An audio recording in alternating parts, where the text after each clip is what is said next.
Hey there, welcome back to another episode of बिजनेटअप। जब आप इन्वेस्टमेंट वर्ड सुनते हैं तो आप no doubt stocks, gold, bonds etcetera के बारे में सोचते हैं। ऐसा क्यों? ट्रेडिशनली पिछले कुछ सालों में हमने सीखा है कि ये इन्वेस्टमेंट कुछ ज्यादा सेफ है, लेकिन क्या इन्वेस्टमेंट हमेशा एक सेफ प्ले वाली चीज है? नो। इंडिया में हम में से ज्यादातर लोग ये मिस्टेक करते हैं कि इन्वेस्टमेंट को एक साइड इनकम की तरह देखते हैं, जो बहुत ही शॉर्ट टर्म के लिए और बहुत मिनिमल है। Let me tell you, investment actually में है क्या? Investment is all about playing big और गोइंग होम। इन्वेस्टमेंट में रिस्क और हाई रिटर्न्स होते हैं। Higher the risk, higher the returns is something that you heard before. इस वीडियो में हम इस बारे में बात करने जा रहे हैं कि इन्वेस्टर्स अब ओल्ड ट्रेडिशनल मेथड से नॉन ट्रेडिशनल मेथड्स में कैसे स्विच कर रहे हैं।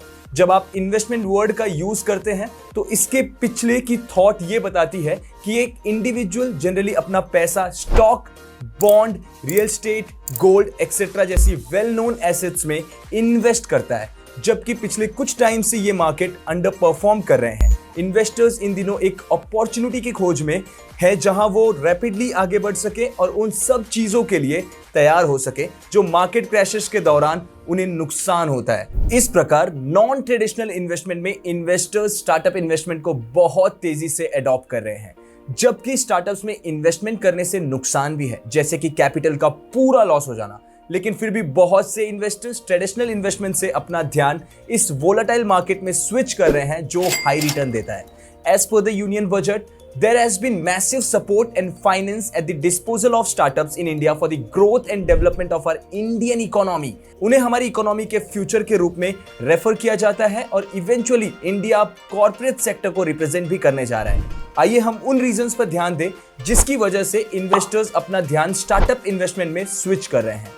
स्टार्टअप्स में इन्वेस्ट करने के कई बेनिफिट्स हैं, जैसे high returns, diversification of portfolio, being a part of growth और यंग माइंड्स को एंकरेज करना ताकि वो सोसाइटी में चेंजेस ला सके, जिससे सोसाइटी को बेनिफिट मिल सके। Point number 1, high returns. Startup में इन्वेस्ट करने का एक मेन रीजन उसमें हाई रिटर्न्स जनरेट होना भी है। जब एक स्टार्टअप के पास प्रॉपर कैपिटल रिक्वायरमेंट्स और मैनेजमेंट हो तो इन्वेस्टर्स एक्सपेक्टेशन से ज्यादा अचीव कर सकते हैं। यहाँ इन्वेस्टमेंट के अलग अलग स्टेप्स हैं और अक्सर ये कहा जाता है कि अर्ली इन्वेस्टमेंट्स के अपने बेनिफिट्स हैं। स्टार्टअप के सिस्टम को कंट्रोल करने में इन्वेस्टर्स का बेहतर लाभ होगा।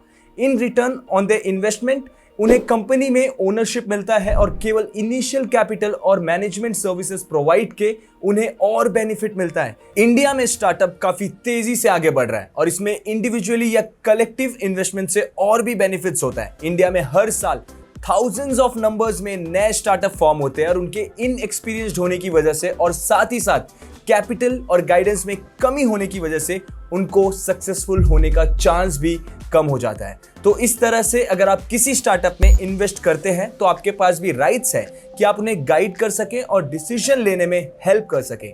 The startup you invest in can either make you or break you. The high returns are definitely worth the risk। यहाँ कुछ ऐसे भी तरीके हैं जिनसे आप हाई रिस्क लेवल को कम कर सकते हैं। Point number 2, diversifying opportunities. High returns और बेनिफिट्स ऑफ अर्ली इन्वेस्टमेंट्स के अलावा इन्वेस्टर्स को डाइवर्सिफाई के बहुत से चांस मिलते हैं।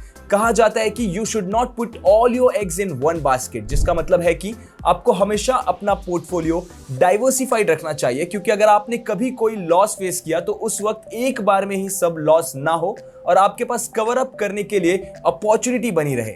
यहाँ डिफरेंट सेक्टर्स में डिफरेंट स्टार्टअप्स हैं जो इन्वेस्टर्स को अलग अलग स्टार्टअप सेलेक्ट करने और उनमें इन्वेस्ट करने के, अपना पोर्टफोलियो डाइवर्सिफाई करने के अपॉर्चुनिटीज देते हैं। स्टार्टअप इन्वेस्टमेंट में कैपिटल का पूरा लॉस होने का रिस्क होता है, लेकिन हम अपना पोर्टफोलियो डाइवर्सिफाई करके इस रिस्क को कम कर सकते हैं।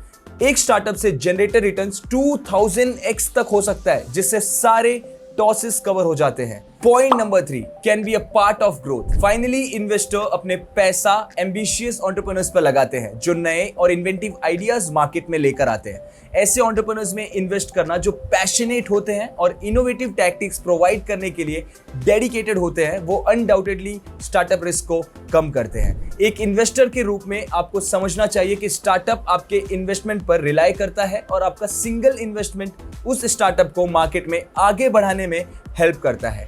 न केवल इन्वेस्टमेंट बल्कि एक इन्वेस्टर एंटरप्रेन्योर को मेंटरशिप भी प्रोवाइड कर सकता है, जिससे वो मार्केट में अच्छे से राइज करे और ज्यादा और कंप्लीट रिटर्न्स एक्टिव कर सके।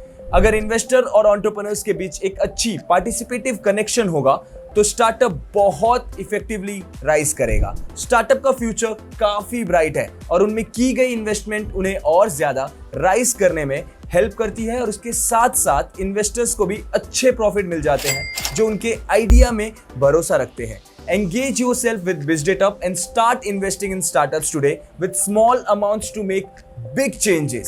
ये ना केवल एंजल इन्वेस्टर्स को हमारे साथ इन्वेस्ट करने की परमिशन देता है, बल्कि ऐसे फ्रेशर्स जो अपनी स्टार्टअप इन्वेस्टमेंट जर्नी शुरू करना चाहते हैं लेकिन ये नहीं जानते कि कैसे करना है, उन्हें भी इन्वेस्ट करने और इसके बारे में और ज्यादा सीखने की बहुत अपॉर्चुनिटी प्रोवाइड करता है। For more details log on to our website www.bizdetup.com।